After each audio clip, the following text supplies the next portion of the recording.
We'll hear argument next in Case 10-1211, Vartelas versus Holder. Mr. Bibas. Mr. Chief Justice, and may it please the Court, as the government concedes, INA subsection 101A13C5, added by IRIRA, does not expressly mandate retroactivity. Under Landgraf, applying that new provision would attach new legal consequences to pre-IRIRA offenses, penalizing both those who travel and those who don't.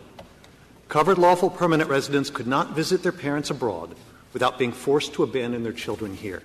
They would be removed from the country or else confined here. Either way, they would lose an ability they had under pre-IRIRA law based on pre-IRIRA offenses. Thus, applying the subsection to them would be impermissibly retroactive. The settled expectations at issue here are those of round trips by lawful permanent residents, not, as the government would put it, one-way tickets or first-time entrants. These are people who have structured their lives here. They have homes, spouses, children, and careers here, and yet have a settled expectation that they will be able to maintain ties to visit aged and ailing parents abroad, to go to funerals and wakes and visit them in the hospital and surgeries. Our amici, the NACTL brief, and the Asian. As far as going forward is concerned, that's just the way it is, right?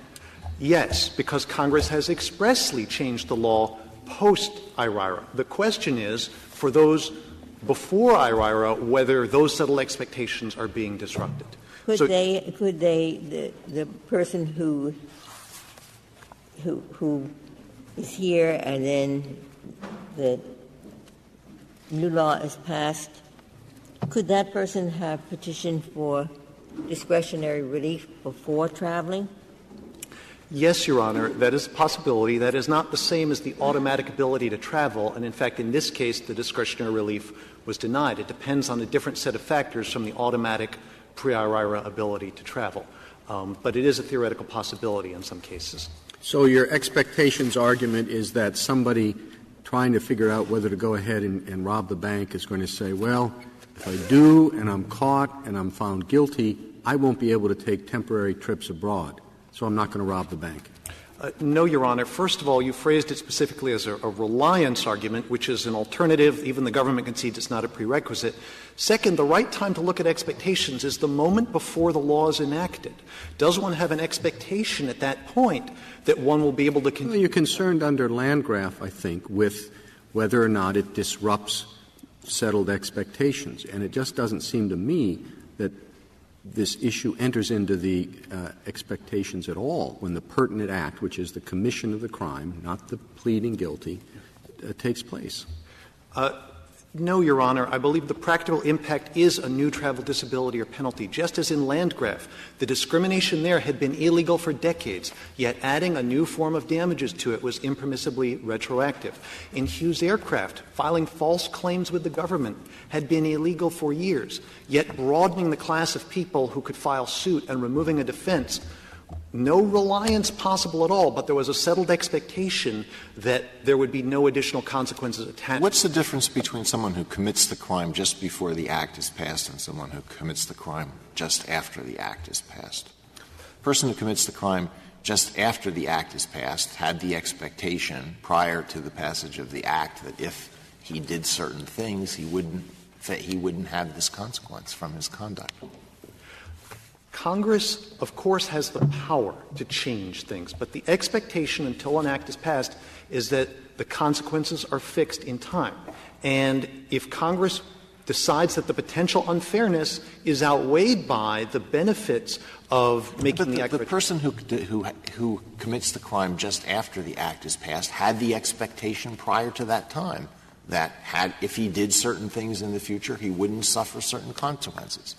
And yet Congress has affirmatively warned and put everybody on notice that now there is this new consequence. You may be deterred by this new consequence.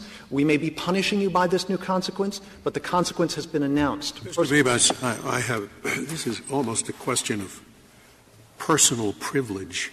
You make your whole argument on the basis of Landgraf. So does the government. You do not cite. The government cites but does not discuss the relevant portion of a later case which involved the same question, Republic of Austria versus Altman. I concurred separately in Landgraf because I thought that the test that the Court was using, upsetting settled expectations, was indeed the proper test for constitutional provisions forbidding ex post facto laws, which is where the Court derived it from, Justice Story's opinion in a New Hampshire constitutional case. But I said in my concurrence that the proper test for the other issue of retroactivity, namely, constitutionality aside, does this statute mean to be applied only in the future or in the past? And for that, I propose, well, I'll read you what we said in Altman. Our approach, which postdates Landgraf, our approach to retroactivity in this case thus parallels that advanced by Justice Scalia in the concurrence in Landgraf. Quote, and it's quoting the concurrence, "The critical issue is not whether the rule affects vested rights or governs substance or procedure, but rather what is the relevant activity that the rule regulates. Absent clear statement otherwise, only such relevant activity which occurs after the effective date of the statute is covered. Most statutes are meant to regulate primary conduct and hence will not be applied in trials involving conduct that occurred before their effective date. But other statutes have a different purpose and therefore a different relevant retroactivity event. And that is what we have here. The event that is sought to be regulated is entry into the United States. And it is clear that this statute applies only to prospective entry into the United States. It doesn't apply to past entry so that those people who came in violation of this statute can be deported. Now, why shouldn't we apply that rule in this case as we did in the Republic of Austria case? No, Your Honor. First of all, our reply brief discussed Altman, and the majority of the Court has viewed that as limited to the foreign sovereign immunities context. But taking your testimony — Why would it be limited just to the foreign sovereign immunities context? That's the majority's approach. But taking your test on its own terms, what you're pointing out is there is a future — Why do you say that's the majority's approach? I'm sorry. The majority in Fernandez-Vargas expressly said that Republic of Austria was in a sui generis context and that its holding shouldn't be extended to Fernandez-Vargas. It's holding. All right. Yes. But to look at your test, you are pointing out that there is a future event, which the government, practically its entire theory turns on that. But even if there is a future event, there is a past event being regulated here. And the activity at issue under your test would be the pre-IRIRA offense, not just the innocent post-IRIRA travel. What we have is future lawful travel, concededly lawful, nothing nefarious needs to be shown of it. Well, Mr. Bevis, how is it different then from a felon in possession statute, where you look at the past offense and then you say, well, this man, because of that past offense, can't buy a gun in the future? How is it different at all? Your Honor, there are 5 pertinent distinctions, permit me to unpack. The first and most important is that the Landgraf test should have a broader scope than the ex post facto context in these criminal cases, because Congress can override it expressly. Since the ex post facto clauses disable both state and federal legislatures from acting at all, the deprivation of power must be narrow and careful so state and federal legislatures can continue to regulate felon in possession or racketeering or the other crimes the government advances. But Landgraf just tells Congress how to legislate. It's a background rule. So it's legitimate to have a presumption against retroactivity sweep more broadly, as Congress is free to override it and, as I will explain, does override it regularly. Secondly, felon in possession is inherently dangerous conduct. This is a protective law. It's not just a punitive or deterrent law. The third and related point is that felon in possession laws are tailored. There's a nexus to a danger, a threat to people suffering firearm violence, narrowly tailored. Fourth — Well, why isn't the government, Congress, making the exact same judgment here? If the activity to be regulated is entry, and Congress is making a judgment that we do not want dangerous people to enter, and we're using the conviction, the prior conviction, as a marker for who is dangerous. And that's exactly what Congress has done in the felon in possession statute. Your Honor, I believe the two are quite different. The felon possession is limited to firearms in the hands of proven dangerous people. Here we have a law that says you can stay in the country indefinitely. We're going to discourage you from going abroad and leaving the country because we'll make it harder for you to come back. That's not tailored at all to protecting the people inside the United States. I'd also point out that the felon in possession statute, as this Court noted in Heller, is part of a long tradition of forbidding such activity as a crime. So it's hard to say there are settled expectations being upset by felon in possession laws. And the final one is Congress can do that simply by being explicit. And it has done so repeatedly. In laws such as IRIRA, elsewhere in IRIRA, Section 321B says the aggravated felony definition applies to convictions entered before, on, or after the statute's effective date. It knew how to do it. It did it more than a dozen other times in IRIRA, as this Court noted in Sincere. It didn't spell it out here. The point of this — the career criminal enhancements instead of the felon in possession. And assuming your arguments, what limits can Congress put on anyone with respect to future conduct if it's going to be a burden? Under your view, it stops people from traveling. Career criminal statutes put on the distinct disadvantage of a longer sentence. Yes, Your Honor. And as we noted, in the criminal context, this Court in Witt and Greiger notes it's a heavier punishment on the new crime because it's aggravated, because it's repeated. And because Congress has more leeway in the ex post facto context and because recidivism enhancements have a long tradition, it's entirely legitimate. There's no need to say that that's punishing the past offense because the future offense, it's permissible to increase it under the ex post facto clause. And that's an inquiry that's different from the Landgraf test here because all Congress has to do is spell out expressly, we want to apply this to convictions entered before, on, or after the statute's effective date, which it did in 321B, which it didn't do here. So if we were looking at the function — Does that argument that you've just made go more to whether or not the BIA's conclusion that Congress intended to rescind the Floridi decision? But you assume that's what its intent was. We've assumed arguendo because that's the premise of the question presented. So if we assume that was Congress's intent, doesn't that give you the conclusion? If Congress intended to undo it, doesn't that prove that they intended to affect it retroactively?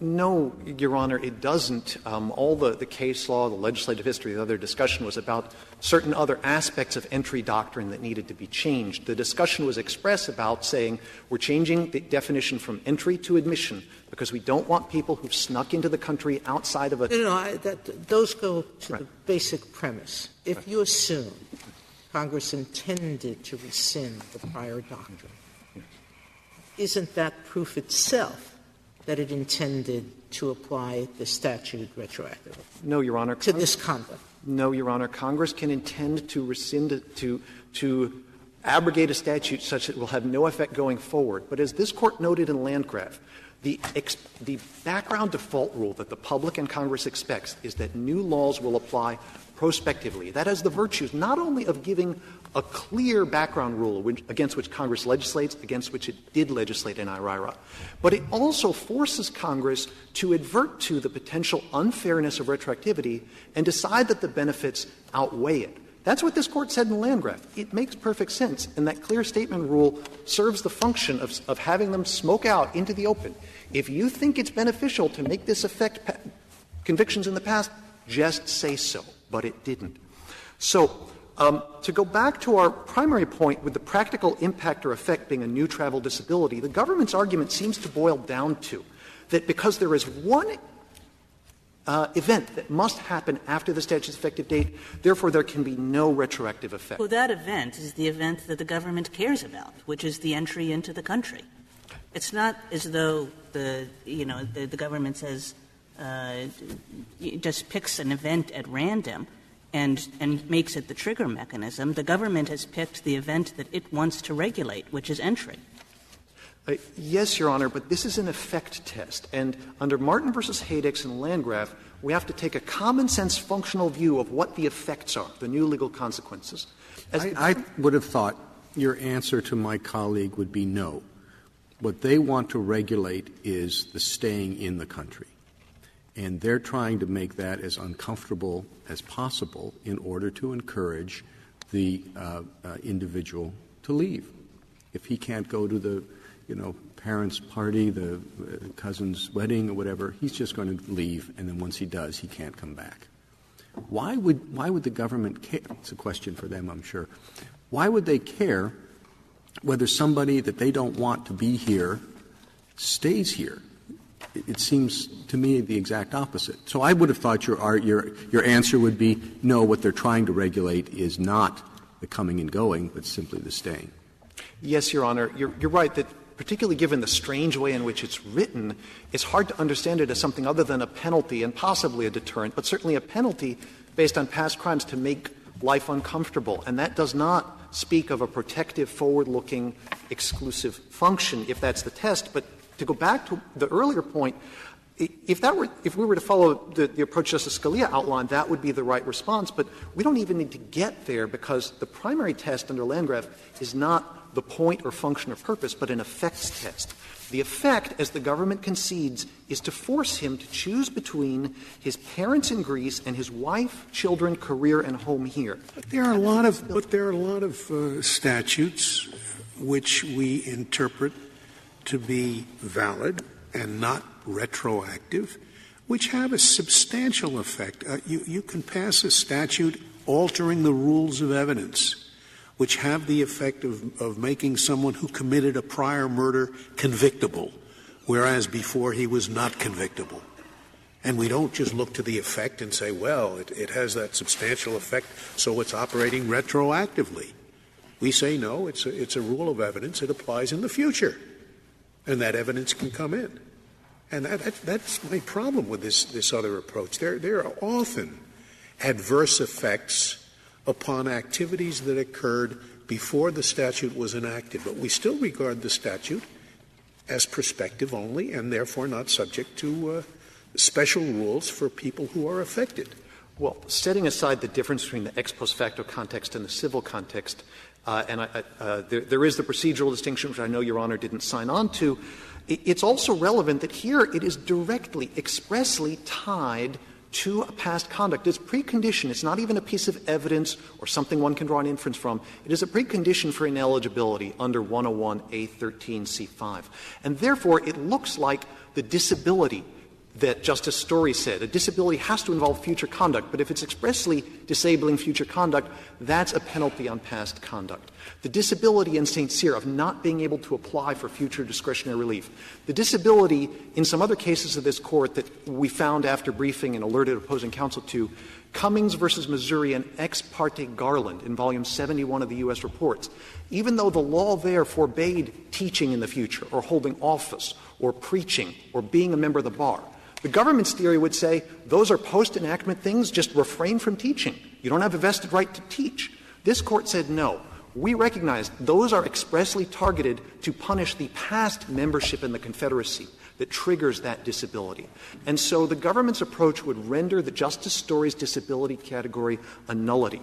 Does it matter, from the examples that you just gave, that admission to the United States is purely a matter of legislative grace, while we might conclude that teaching, being a member of the bar, whatever, is not? I don't believe that that is important. That only matters to the vested rights argument. And this Court in Cummings said expressly it was dealing with a privilege. So, moreover — Well, I'm sorry, which privilege was that? The privilege of teaching or the privilege of holding office. So you can't rest on a right privilege. Suppose that might have been regarded as such then, but not under current law. Okay. Well, another answer in Sincere. The government made the same argument, and this Court said, well, sure, Congress has the plenary power to change the rules anytime it wants. Just do it expressly. The question is not whether Congress can, but whether it has, in fact, changed the rules expressly to make that express trade-off that the potential unfairness of retroactivity is worth it. Now, the final point here, I believe there was some reference earlier to reliance and the offense. And as the government concedes, reliance is not a prerequisite. This Court can rule for petitioner and not even bother with reliance, but the presence of reliance here is an extra factor that shows the retroactivity to be obvious and severe. So the Court of Appeals' whole premise that reliance is necessary goes away. The government concedes the Court of Appeals implicitly was wrong on that. As a practical matter, our point is that defendants rely on the known consequences of offenses when they decide to plead guilty, as this Court recognized in the Well, when they decide to plead guilty. The Yes, operative issue here is when they commit the crime.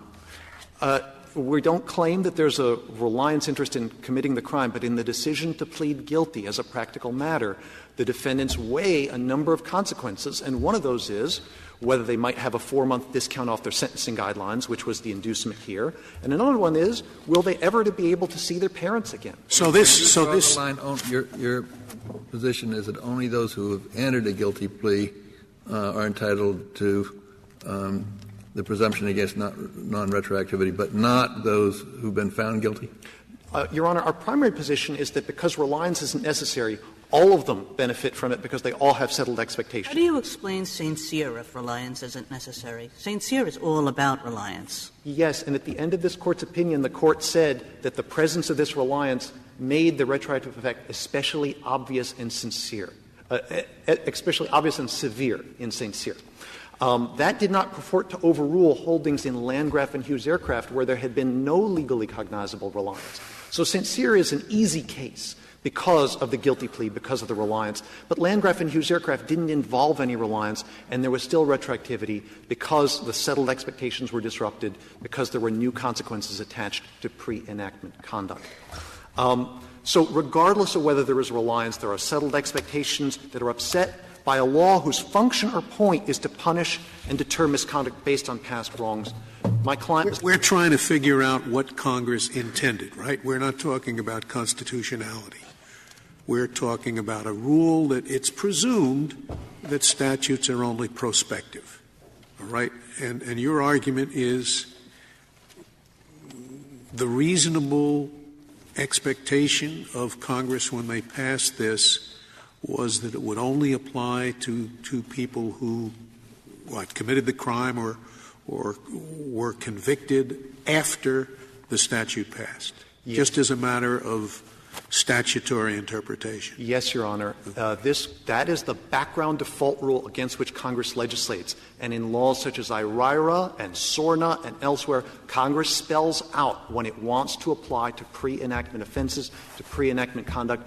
That's a defeasible civil retroactivity rule that can reach more broadly than the ex post facto jurisdiction. Well, do you have any case in which a court has deemed a statute retroactive even though it wasn't triggered until the party took some further action? Is there any case out there, either from this Court or from another court, where we've said, it's retroactive even though it depends upon a future event? Yes, Your Honor. Sincere depended on applying for discretionary relief in the future. He didn't have to. Cummings depended on trying to teach or preach or hold office. Ex parte Garland depended on trying to practice law in the future. Those are all disabilities taking away a future ability based on a past wrong. That's what the disability category has to mean if it's to remain meaningful. And the government's approach would gut Justice Story's fourth category. If there are no further questions, I'd like to reserve the balance of my time. Thank you, counsel.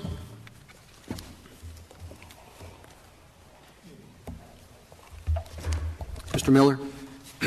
Mr. Chief Justice, and may it please the Court, as the discussion so far this morning reveals, the Court's retroactivity analysis takes account of a number of different factors, but the one that is most significant, and indeed in this case virtually dispositive, is that the application of Section 1101A13 to petitioner was triggered only because he engaged in voluntary conduct that postdated the enactment of the statute.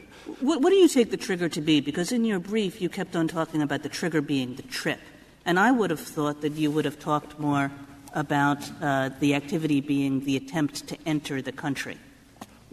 Well, they're closely connected together in time, and they both postdate the enactment of the statute. But the thing that is being regulated by Section 1101A13 is the entry of aliens into the United States. The statute sets out a comprehensive scheme for determining when an alien arriving at the border seeking to come into the United States should be regarded as seeking an admission. So that's conduct that takes place in the future. Part A of 1101E13 sets out the general definition of admission, and then C sets out a number of exceptions. And so taken together, they're part of a comprehensive effort to codify fluity in some respects, and in particular, Romanet 2, the 180-day provision, is actually a fairly generous codification of fluity, probably extending beyond what would have been regarded as a brief trip. Counsel, I have to say, I just don't understand this statute. This is somebody we would not allow into the country, and yet the only thing we say is you can't leave. I just don't understand how that works. I think there are 2 points to be made about that. And the first is that is a feature of the statute writ large. I mean, that exists even with respect to post-enactment criminal convictions. So it's, right. And the second, I think to understand it, it's helpful to look at the history. The distinction between grounds of inadmissibility and grounds of deportability goes back all the way to the 1917 Act. In that statute, a single crime of moral turpitude was a basis for inadmissibility, but was generally not a basis for deportability unless it had a 1-year sentence and was committed within 5 years. Well, I know, and I understand that, though, there's a limitation on actually deporting the person. But here I would think the one thing you want the person to do is leave. Maybe for a particular event, but maybe he'll decide to stay in Greece once he's there for the — but it seems very odd to say, we're going to show you how much we don't want you here. We're not going to let you leave. I think what this history shows is that it's the crossing the border that has always been regarded as a legally significant event. This Court's cases recognizing — But it wasn't before. I think we have held that an immigration lawyer is obliged to tell a defendant faced with a criminal charge what the legal what the immigration consequences will be. And here, suppose before at the time of the plea, in this case, the attorney had said, once you've served your time, you will be able to take brief casual trips. That would have been accurate advice, right? Before IIRA. Well, I think the most important point about the consequence of the plea is that as an immediate result of the plea under pre-IIRA law, so at the time he pleaded guilty in 1994, he made himself inadmissible. So that's not anything that has changed. So he knew but I'm asking you, the lawyer, talking to the client, and the client wants to know, before I enter this plea, what will be the consequence for me? And the question that's asked is, will I still be able to visit my mother in Greece? What should the lawyer at that time have answered? I think the lawyer should have said, by pleading guilty, you are making yourself inadmissible to the United States. Rosenberg would have been the law, Flutie, and the answer to the question would have been, yeah, you can make trips abroad, wouldn't it? That's right. And I think you might also have said that under current law, you will not be regarded as seeking an admission if you take a brief, casual, and innocent trip. But the change in the law. Right. Well, that's what's going to be important to the person, right? It's not inadmissible on all the legal terms. Am I going to be able to make short trips to visit my mother?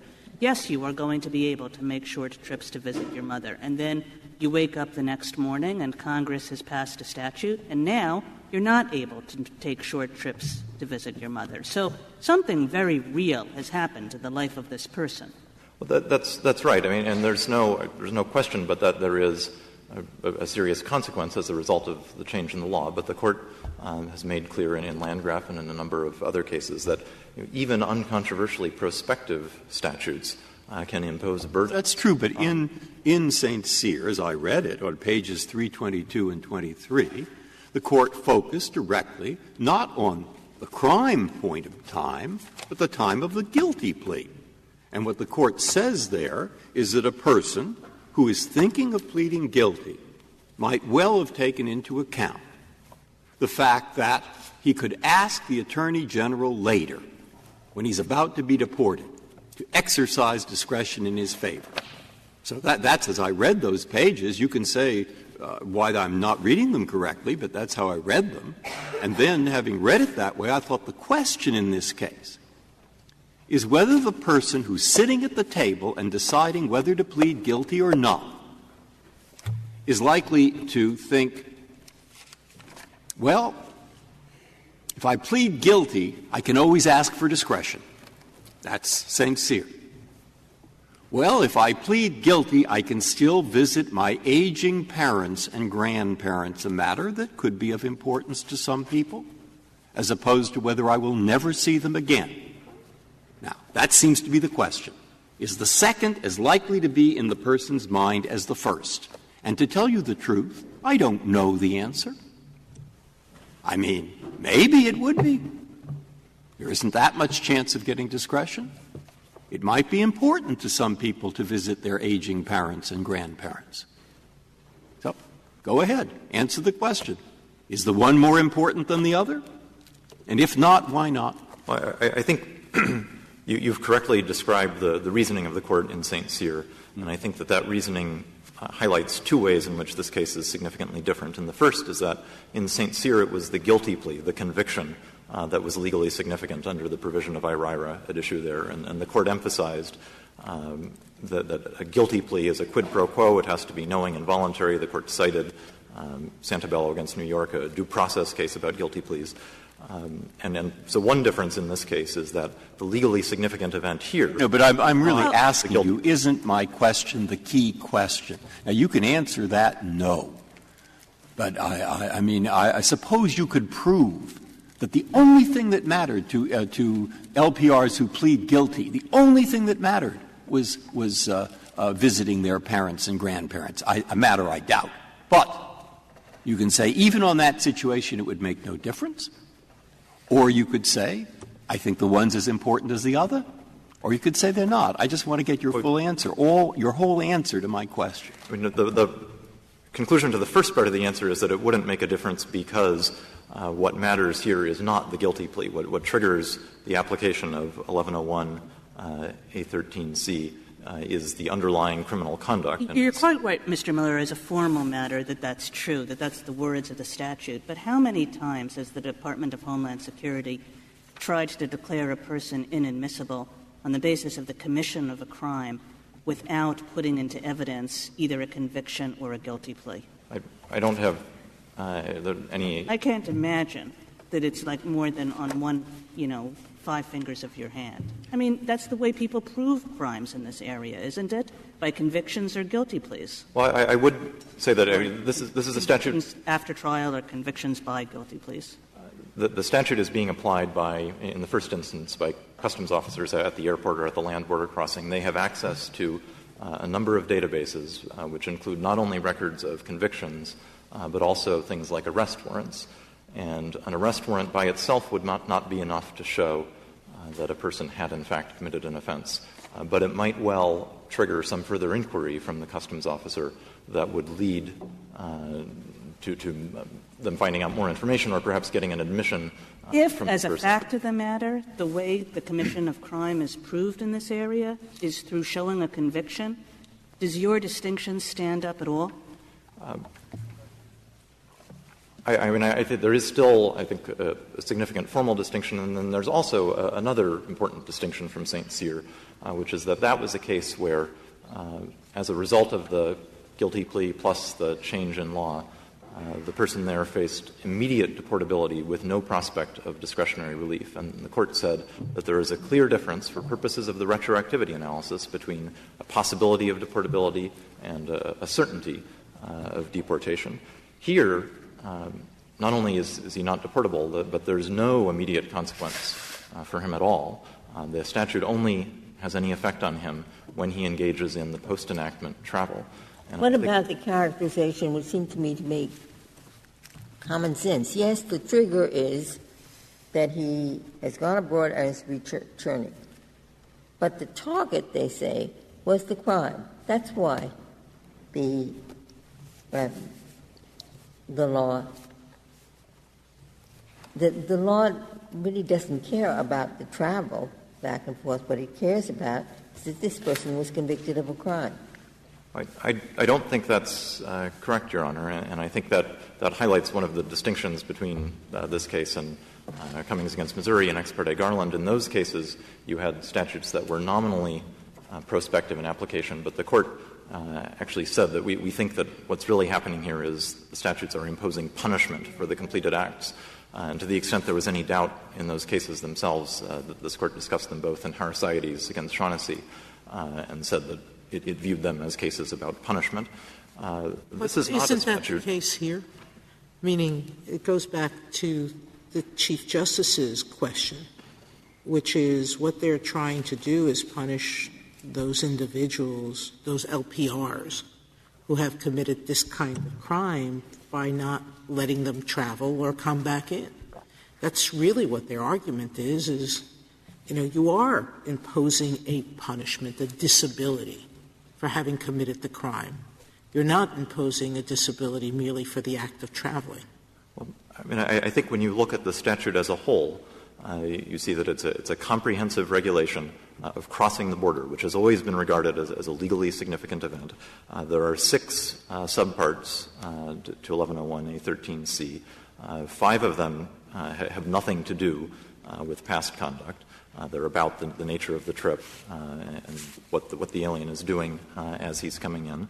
And then you have this one, which is of a piece with the long history of drawing a distinction between inadmissibility and deportability, and I think it recognizes what is the policy underlying the rule that doesn't allow somebody who has a lawful status here to go to his grandmother's funeral and come back? It's going to take 4 days. He goes, he comes back. What policy supports prohibiting that travel?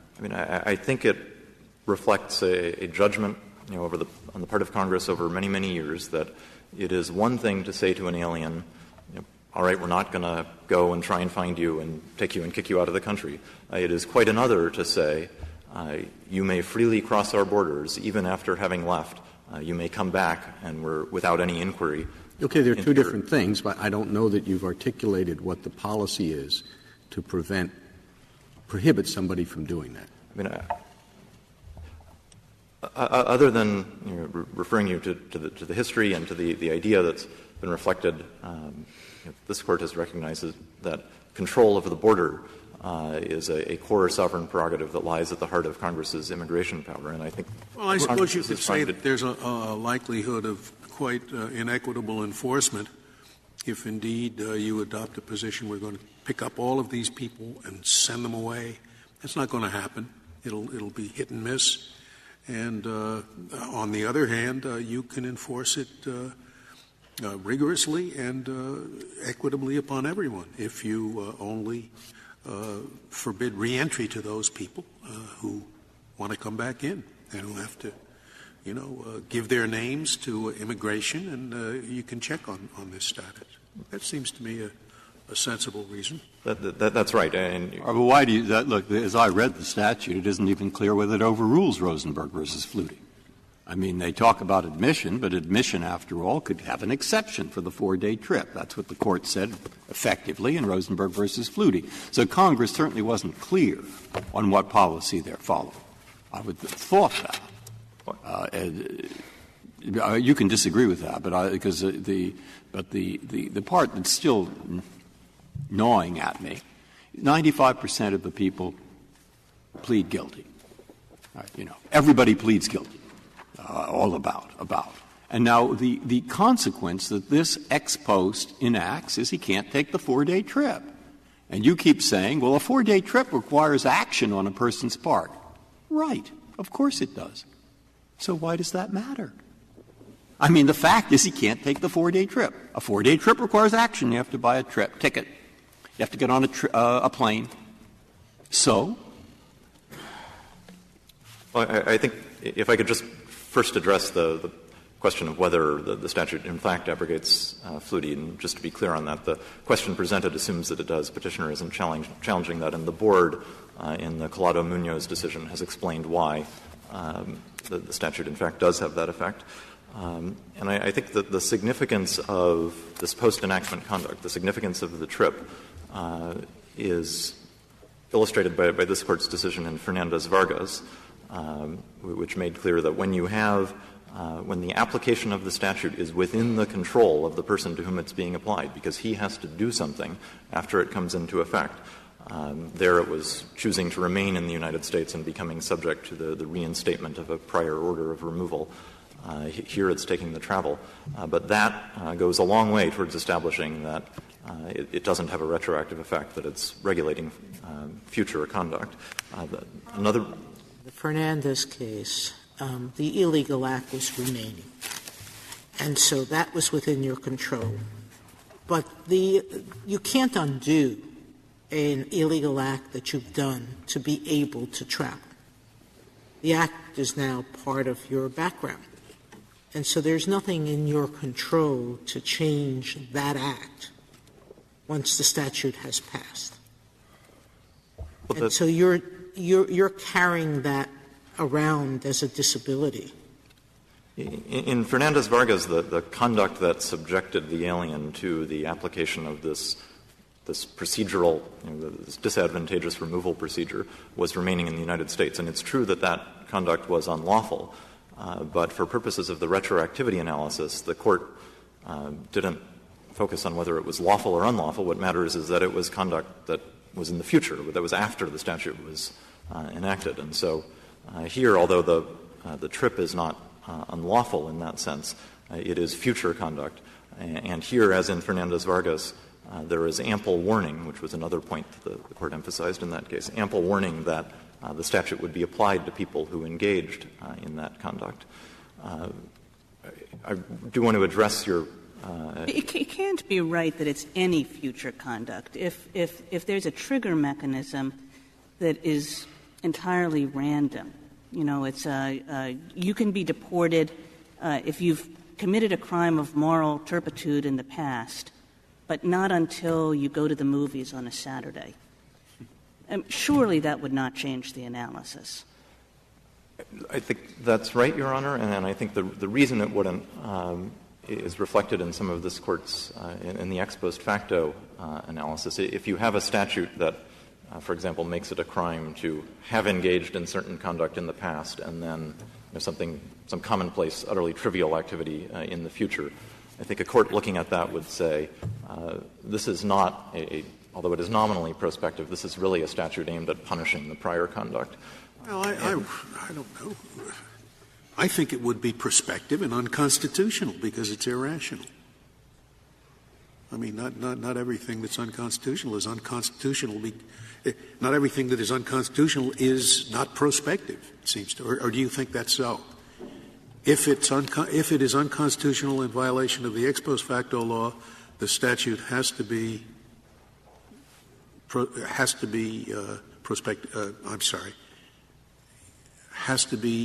assumed not to cover that prior conduct. Is that right? I mean, I think the hypothetical statute I was describing, I think, would violate the ex post facto clause under the sort of analysis that this Court used in Smith against Doe in upholding. And if it does, it automatically has to be interpreted not to cover that. Well, I mean, by reason of the presumption of. If you mean a parallel statute in the civil context. Yeah. I think that's the best reading of Landgraf, and I think under the analysis suggested in your concurring opinion in Landgraf, I think one would look at that statute and say this is really a statute that's aimed at regulating the past conduct, and that has a retroactive effect. So, I mean, to finish that thought, I think I would just say that there is a narrow category of cases where you have what is in form a prospective regulation that's really aimed at burdening or punishing a past act. But this is not that. And how do we separate those two? How do we decide that this is not that and that it's instead something else, that it's a regulation of future conduct? In the criminal context, the Court has used the analysis of Kennedy against Mendoza-Martinez to figure out whether a statute is imposing additional punishment for past conduct, and that looks at a number of factors. And the most important factor under that test, the Court has said, is whether the statute appears to be related to a legitimate prospective regulatory purpose. And so that's why, for example, statutes like 922G, the felon in possession statute, which was, I would point out, amended just back in 1996 to add misdemeanor crimes of domestic violence, which had not previously been something that would subject one to a firearms disability. That was added. Every court of appeals that has considered the question has held that it doesn't violate the ex post facto clause, and I think implicitly has held that it does, in fact, reach that conduct. Even if you had pleaded guilty to spousal abuse?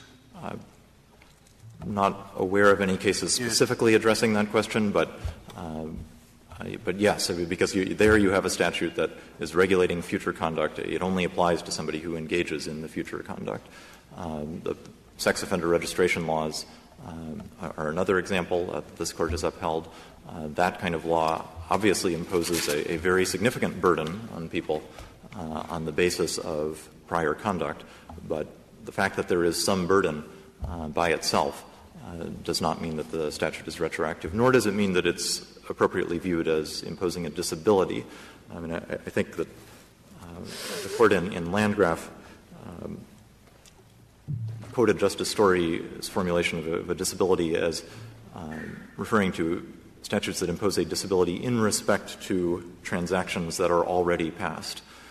So it is not enough that there used to be something that you could do, and now in the future you're not going to be able to do that. That's not a disability in the relevant sense. And if it were, I think the Court would have a very difficult line-drawing problem to figure out why it is that statutes like 922G are okay, or sex offender registration laws, or any number of — That's why I think the Chief Justice's question and the ambiguity of the statute are relevant. Like with SORNA, you would apply it backwards, because that's a pretty clear intent. I don't know about, like 3 times and you're out statutes, et cetera. But here you have the disability on the disadvantage to the person pleading guilty, that problem on the one hand. And on the other hand, you have the policy that, with a fill in the blank, with a statute that doesn't talk about it but simply uses a new definition of admission or admissibility. Do you want to say something about that?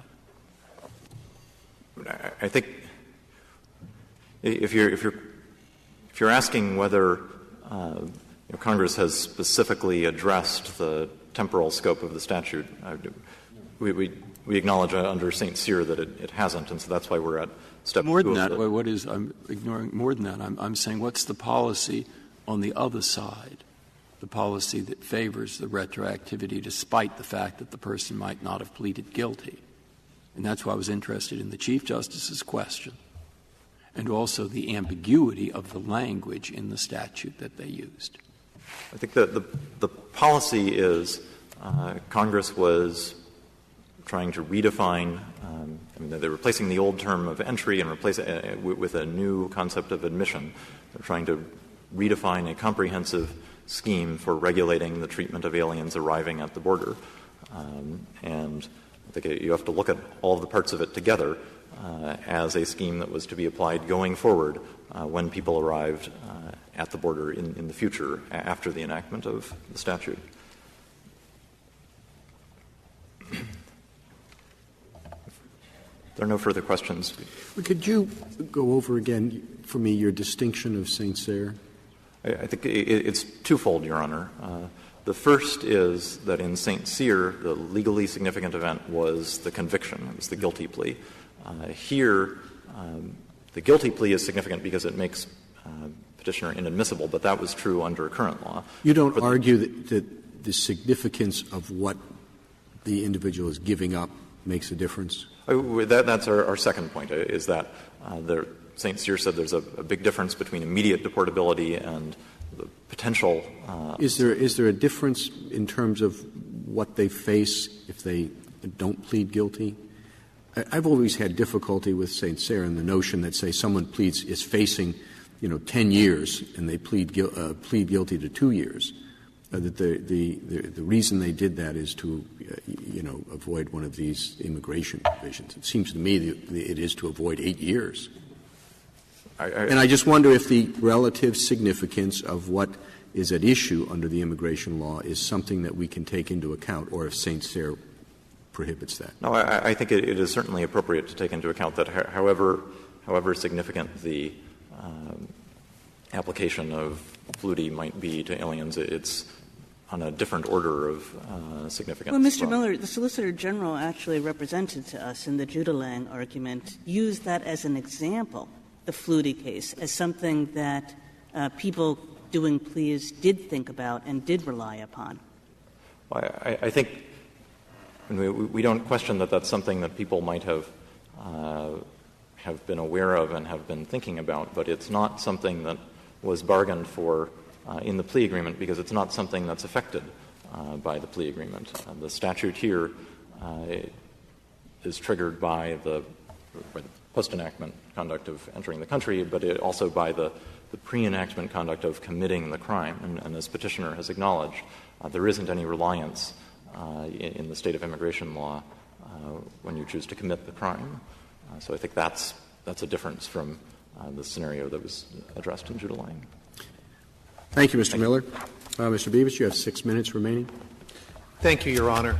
I'd like to make 5 points. The first one is this statute is poorly tailored to any protective or forward-looking effect. As the Court has noted, its perverse effect is to discourage people from leaving the country, to keep them in. So any idea that the purpose is to get them out just doesn't square with the way the statute is written. As Justice Ginsburg noted, while the post-IRIRA innocent travel may be the trigger here, the obvious target is the pre-IRIRA offense. The statute is tied to misconduct. The natural inference of making misconduct not just a piece of evidence but a prerequisite is that it is the misconduct that is being penalized. Second, the impact, we suggest, is the relevant test. The impact is a penalty. It is a disability based on a past act that Mr. Vartelas is now helpless to undo. That is all that is required under Landgraf. If Congress thinks it important, it can expressly require retroactivity, but it hasn't done so. Third, let me make clear that we have alternative theories here.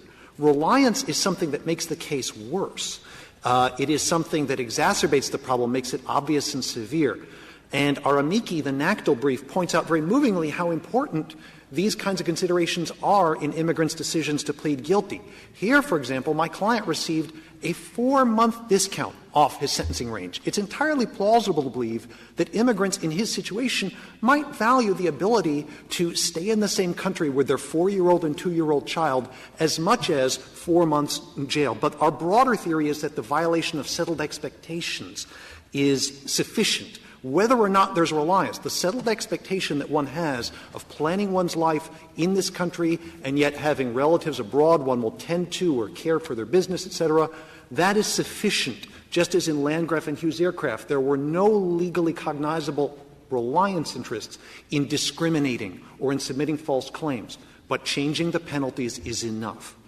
Fourth, this Court's decision in Sincere, I believe, strongly helps our case. The first reason is that it imposed a disability on filing in the future for discretionary relief, but as a practical matter, it's burdening past conduct. Secondly, Sincere didn't purport to change the holdings in Landgraf and Hughes Aircraft, that those are other ways of showing impermissible retroactivity. The logic in Sincere is ineluctable, that because you are burdening a decision that, as the Court in the amici and Sincere noted, matters greatly and factors into things like the plea bargaining calculus, that the retroactivity is especially obvious and severe. And let me note that Sincere was decided under this same statute, a privilege, not a right, a privilege that Congress can abrogate at any time. That did not influence this Court's holding at all. The right-privilege distinction is dead in this area of law. If there is a privilege under IRIRA to apply for discretionary relief, there is a privilege to not be subject to the disability on one's traveling and returning. Finally, let me talk about the criminal-civil line. I believe my brother here introduced Smith v. Doe and mentioned some of the sex offender cases. I've explained why the criminal cases in ex post facto are different, but let me go into some more detail. As the Court is well familiar with Smith v. Doe. That was a civil case that Doe attempted to turn into a criminal case under the very demanding standard in Kennedy v. Mendoza-Martinez. But that's a very uphill fight. As the Court's opinion recognized, the Court must be very deferential before turning something facially civil into criminal, because then it's categorically forbidden and it comes with the criminal procedure protections in the Bill of Rights. That's not what we're doing now. We're not trying to say this law is forbidden. Smith v. Doe involved a law where the Court's opinion said on its face, the legislature made it retroactive. It says it's retroactive. The federal law SORNA is expressly retroactive in Section 113D. IRIRA is expressly retroactive. That's a different inquiry, where you're asking, does the ex post facto clause forbid something that's expressly retroactive? Does Mendoza-Martinez turn it into a criminal case? Versus here, where it's not retroactive, all Congress has to do is spell it out. If this Court adheres to its previous jurisprudence, the guidance to the drafters across the street is clear. Just draft the statutes the way you've always been doing it, say before, on, or after our effective date. But do you think we have the authority to tell Congress how to draft its laws? I thought what we were doing was trying to infer what they intended. Yes, Your Honor. We send them a drafting manual. Now, you can do this, but you can only do it if you follow the steps that we've prescribed. I mean, you've said this over and over. It seems to be completely unfounded. Your Honor, this Court has said that it's important to adhere to its traditional tools of statutory construction because it's a settled background rule against which Congress legislates, which it is aware of. I think Landgraf is clear and settled, and you're over there in Congress and you say, boy, I know how this statute's going to come out under Landgraf. Yes, Your Honor. Better than I am. Let me explain. This Court decided Landgraf 2 decades ago. A few years after Landgraf, Congress passed IRIRA in 1996. IRIRA contains express retroactivity provisions that go hand in glove with the Landgraf presumption. And then Congress passed SORNA, to which my brother alludes. SORNA in 2005, likewise, in Section 113D says, yes, this sex offender registration shall apply, the Attorney General can apply it to people with pre-SORNA convictions. Congress understands the Landgraf presumption. In those statutes and others, it has legislated against it. It can continue to do it because this Court should continue to use its traditional tools. Well, that can be explained because Congress understands that who knows whether it's going to be held to be retroactive or not. If you surely want it to apply, you better say so. If that's the rule you want us to adopt, that's okay. Yes, Your Honor, and a clear statement rule has that virtue, as I believe Your Honor is well aware. For all these reasons, we ask this Court to reverse the judgment below and remand. Thank you, counsel. Counsel, the case is submitted.